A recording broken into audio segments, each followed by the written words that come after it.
Welcome to Sasi media. சமீபத்தில் திவாகர், மாக்காப்பா ஆனந்த், புகழ், அதுக்கப்புறம் கானா வினோத் இவங்களுக்கு நடந்த பிரச்சனைகளை கேள்விப்பட்டிருப்பீங்க. இப்போ நிஷா அவர்கள் ஒரு வீடியோ ரிலீஸ் பண்ணியிருக்காங்க. அந்த வீடியோவில் திவாகர் எங்ககிட்ட தப்பாக நடந்தது உண்மைதான் அப்படிங்கிற மாதிரி நிறைய விஷயங்கள் பேசியிருக்கீங்க. அதை பற்றி தான் இந்த வீடியோவில் பேச போகிறோம். ட்ரெண்டிங் டாபிக் தெரிஞ்சுக்க நம்ம சேனலில் சப்ஸ்கிரைப் பண்ணுங்கள். நேற்று வீடியோவில் நான் பேசியிருந்த விஷயத்தை நீங்கள் பார்த்துருந்தீங்க. நிறைய பேர் எனக்கு ஆதரவாகவும் செயல்பட்டு பார்க்க முடிஞ்சது. ஸோ நம்ம கேட்டிருந்த ஒரே ஒரு விஷயம், திவாகர் அயோக்கியம்தான், அது நமக்கே தெரிஞ்ச விஷயம். ஆனால் அவன் பண்ணுற விஷயத்த சேனல்களும் இவனுங்களும் பண்ணுறாரு அப்படிங்கிற மாதிரி நான் கேட்டிருந்தேன். நிறைய பேர் கிட்டத்தட்ட கமெண்ட் பண்ணாங்க. எல்லாருமே ஆமாங்க அது உண்மைதான் அப்படிங்கிற மாதிரி பேசியிருந்தீங்க. ஸோ இந்த வீடியோவில் நம்ம இன்னொரு முக்கியமான ஒரு விஷயத்தை பேச போகிறோம். ஃபஸ்ட்டு எடுத்தோடனே நிஷா அவர்கள் இன்றைக்கி அந்த வீடியோ ரிலீஸ் பண்ணியிருக்காங்க.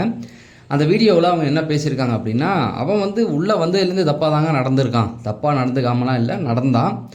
சுனிதா கிட்ட வேறு மாதிரி பிஹேவ் பண்ணான், சுனி அப்படின்ற மாதிரி பேசி அதில் இன்னொரு டபுள் மீனிங் ஒரு விஷயம் வரும் இல்லையா, அந்த மாதிரியும் பேசியிருக்கான். தோளில் கையை போட்டான், எல்லா பொண்ணுங்கள்ட்டையும் தப்பாக நடந்தான், நாங்கள் அவனுக்கு எதிராக பேச தயாராக இருக்கோம் அப்படிங்கிற மாதிரி முடிச்சிருக்காங்க. சரி, இப்போக்கி இந்த நிஷா பேசின அந்த இதை விட்டுட்டு இப்போ திவாகரை பொறுத்த வரைக்கும் நான் என்ன சொல்கிறேன் அப்படின்னா, பச்சை பொம்பளை பொறுக்கி அப்படிங்கிறது எல்லாருக்குமே தெரிஞ்ச ஒரு விஷயம். எல்லா பெண்கள்கிட்டையுமே நான் தான் ஏற்கனவே சொன்ன மாதிரி சகோதரி தங்கச்சின்னு கூப்பிட்ட பெண்கிட்ட கூட போய் தப்பாக நடந்துக்கிட்டான் அப்படிங்கிறது தான். அவனால் தன்னை கண்ட்ரோலாக வச்சுக்க முடியல அப்படிங்கிறதுக்கு நிறைய உதாரணங்கள் சொல்லலாம். இப்போ அது பார்வதி அப்படிங்கிற ஒருத்தவங்க கலந்துக்கிட்டுப்பாங்க பிக் பாஸில், நீங்கள் பார்த்துருப்பீங்க. அந்த பொண்ணை தங்கச்சின்னு கூப்பிட்டுட்டு அதையே கல்யாணம் பண்ணிக்கலாமா அப்படிங்கிற மாதிரி நிறைய விஷயங்கள். ஆரம்பத்தில் அதை ஒரு ஃபன்னாக ஏதோ அவன் பேசி இது பண்ணுறானோ அப்படிங்கிற மாதிரிலாம் நிறைய பேர் பேசிக்கிட்டு இருந்தாங்க. ஃபன்னாகவே பண்ணாலும் அது தப்பு தான். எல்லா பொண்ணுங்களும் அண்ணான்னு கூப்பிடுதுங்க, அதுங்கள்கிட்ட போயிட்டு இந்த மாதிரி பேசிக்கிட்டு. அதுக்கப்புறமேட்டுக்கு கடல் லோடின்னு ஒரு பொண்ணு, அது சுபிக்ஷான்னு ஒரு பொண்ணு, ரொம்ப சின்ன பொண்ணு, அதுக்கிட்ட போய் அந்த மாதிரி பிஹேவ் பண்ணதை பார்க்க முடிஞ்சது.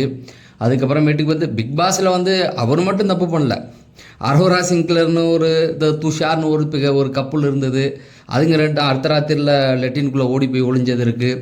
இந்த பக்கம் இவர் பார்வதி, அதுங்க ஒரு பேர். இப்படி நிறையா தப்புகள் போனாலும் இவன் மீது என்ன அப்படின்னு பார்த்தீங்கன்னா, எல்லா பெண்கள்ட்டும் போய் வலிஞ்சு நின்று கையை பிடிச்சி ஒரு மாதிரி மோப்பம் பிடிக்கிற மாதிரி மோப்பம் பிடிச்சி நம்ம கல்யாணம் பண்ணிக்கலாமான்னு கேட்குற மாதிரி கேட்டு, உன் ஜாதி என்ன, நீ எந்த ஊர் அப்படின்னு சொல்லி அந்த டைட்டில் வின் பண்ண பொண்ணுக்கிட்டே அவன் அதை தான் பண்ணிக்கிட்டு இருந்தான்.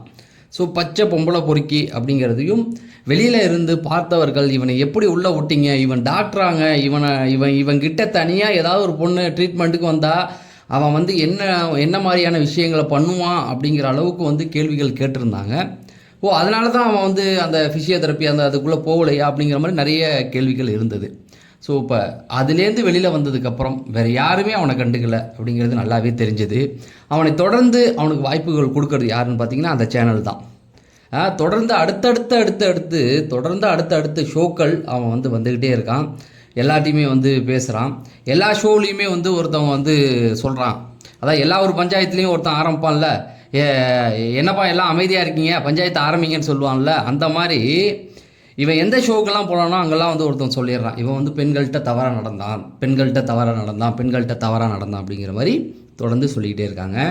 என் கேள்வி என்னன்னா, அவன் தொடர்ந்து பெண்கள்கிட்ட தப்பாக நடக்கும்போது ஏன்டா திரும்ப அவனை கூப்பிடுறீங்க அப்படிங்கிறது தான் நான் தொடர்ந்து கேட்டுக்கிட்டே இருக்கேன். அப்போ இவன் உள்ளே வந்தால் இவனை வச்சு ஏதாவது ஒன்று பண்ணி நம்ம டிஆர்பியை ஏற்றலாம் அப்படிங்கிறது தானே உங்களுடைய எண்ணம், அதனால தானே அதை பண்ணுறீங்க.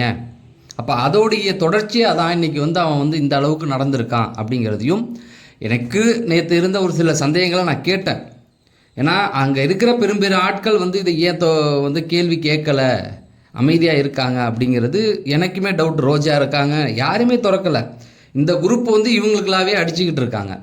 எனக்கு ஒரு சந்தேகம் இருந்தது முதல்லையே, ஒருவேளை அந்த ஷோ இப்போ நடந்துகிட்டு இருக்குல்ல C2C, அதோடைய டிஆர்பிக்காக அதை ஏற்றி விட்றதுக்காக இவங்க பண்ணிக்கிட்டு இருக்காங்களான்னு எனக்கு தெரியல.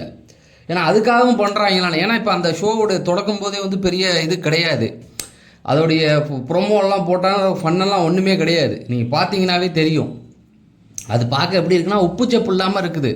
அந்தாண்ட ஆப்போசிட்டில் சன் டிவியில் டாப் குக்கு டூப் குக்குன்னு அது நல்லா போயிட்டு இருக்குது. இது என்னென்னா உப்பு சப்பு இல்லாமல் காமெடிக்கு ஆள் கிடையாது. அதில் நீங்கள் பார்த்தீங்கன்னாவே காமெடிக்கெலாம் ஆள் கிடையாது. எல்லாம் நல்ல நல்ல காமெடியெல்லாம் வேறு எதுக்கு போயிட்டான். அதுக்காக ஏதாவது வைரலாக ஆக்கிறதுக்கு ஏதாவது பண்ணுறாங்களா அப்படின்னு எனக்கு சத்தியமாக தெரியலன்னு நினச்சேன்.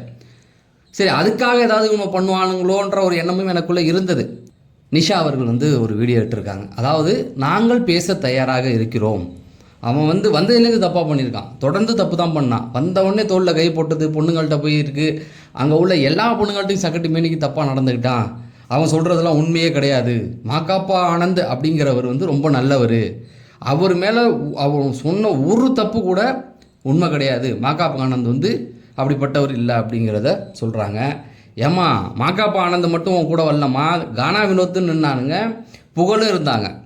இப்போ நீங்கள் அவங்க சொல்லும்போதே நீ மாகாப்பா ஆனந்த் இந்த வீடியோவில் கடைசியாக அவங்க மாகாப்பா ஆனந்த் ரொம்ப நல்லவருங்க அப்படின்னு சொல்லிட்டாப்புல. திவாகர் வச்ச குற்றச்சாட்டில் மாகாப்பா ஆனந்த் நல்லவர் அப்படின்றாங்க. ஏங்க, அப்போ கானா வினோத்து புகழன்னா அயோக்கியனா? அவங்க மேலே அவங்க வச்சுருந்த குற்றச்சாட்டுகள் என்ன வருது? புகழ் மேலே அவர் என்ன குற்றச்சாட்டு வச்சுருந்தார் தெரியுமா திவாகர்? குக்கு வித் கோமாளிக்கு நான் வந்தது அவனுக்கு பிடிக்கல அப்படின்னு சொல்லியிருந்தாப்புல. அதை நீங்கள் மறுக்கவே இல்லை. சரி, ஓகே. என்னதான் இருந்தாலும் நீங்கள் அவங்க 2 பேரையும் சொல்லியிருக்கணும். மாகாப்பா ஆனந்த் மட்டும் நல்லவர் அப்படிங்கிற மாதிரி நீங்கள் சொல்லிட்டு போயிட்டீங்க. அப்போ கானா வினோத்தும் புகழும் என்னத்துக்கு ஆகிறது? இவ்வளோ நடந்தும் உங்களுடைய கணவர் வாய் திறக்கவே இல்லை. ஏன் திறக்கவே இல்லை அப்படிங்கிற கேள்விகளும் நமக்குள்ளே இருந்துக்கிட்டு தான் இருக்குது. நான் நேற்று வீடியோலையும் கேட்டேன், உங்ககிட்ட இவ்வளோ தப்பாக நடந்திருக்கும் போது மாகாப்பா ஆனந்த் கோவப்பட்டிருக்காரு, கானா வினோத்து புகழ் கோவப்பட்டிருக்காரு, இவங்க கோவப்படும் போது உங்கள் கணவர் கோவப்படலையேன்னு கேட்டேன். மேபி அதில் நிறைய காரணங்கள் இருக்கலாம். அவர் ரொம்ப சாஃப்டாக இருந்திருக்கலாம், பயந்தாங்குழியாக கூட இருந்திருக்கலாம் அப்படின்னு எடுத்துக்கிறேன்.